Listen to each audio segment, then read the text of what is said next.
There have been a lot of politicians who have said that this is the first time in 20 years that America is not at war. I stand here today for the first time in 20 years with the United States not at war.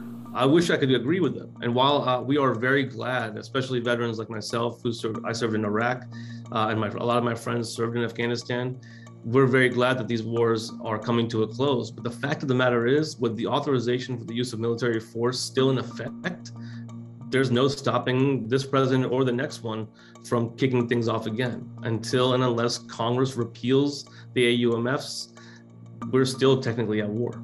Recently, President Biden followed through on President Trump's decision to withdraw the U.S. from Afghanistan. When I was running for president, I made a commitment to the American people that I would end this war. Today, I've honored that commitment. Now, this was a great thing that we were able to get out of this entrenched war that we've been in for the past 20 years. But we shouldn't have to rely on the good nature of the executive, of the president, to do the right thing. And in fact, our previous administration shows that it's very dangerous to rely on the president to do the right thing all the time. He's just one person. That's why Congress has the authority for war powers. And that's why it's so important that Congress, as a representative of the people, makes sure that its voice is heard, especially when military force is used.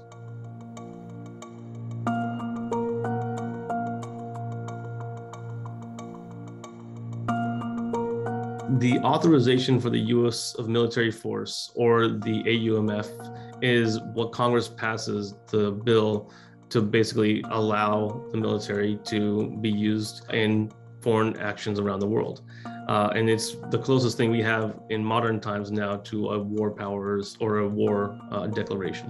When the founders established the government, they actually created Congress and made sure that Congress had the power to declare wars, and that the executive, while he was the commander-in-chief, he does not have the power to declare war. He must go to Congress for that. And what this means in practice is that while the president is allowed to use the military to defend the U.S. or to enact an emergency action in response to a crisis, if that action continues for a longer period, he must come to Congress and get authorization, and whether that means a declaration of war or an authorization for the use of military force. That's how it was set up by the founders. Unfortunately, especially over the last 20 years, those powers have been eroded to the point now that the executive has almost a blank check, especially with this 2001 AUMF, to send the military wherever he wants, whenever he wants.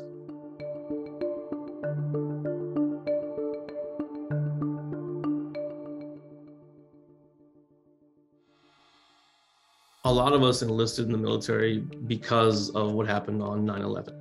Over the past 20 years, many of us have served multiple tours in Iraq and Afghanistan and 40 other countries around the world.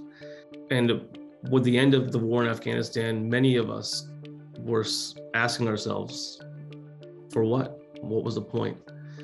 We now know that there's no reason for us to continue to send young people who are enlisting today, many of whom were born after 9/11 and have no recollection of it, to go fight in these same wars that started 20 years ago.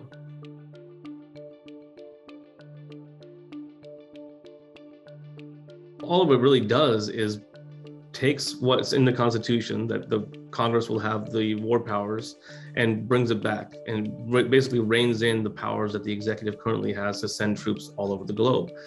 And by repealing the AUMFs, and then possibly, if they need to be reinstated, they will be reinstated in a way that's much more specific, much more restricted, and not so open-ended. So we don't have these continued entrenched conflicts happening again.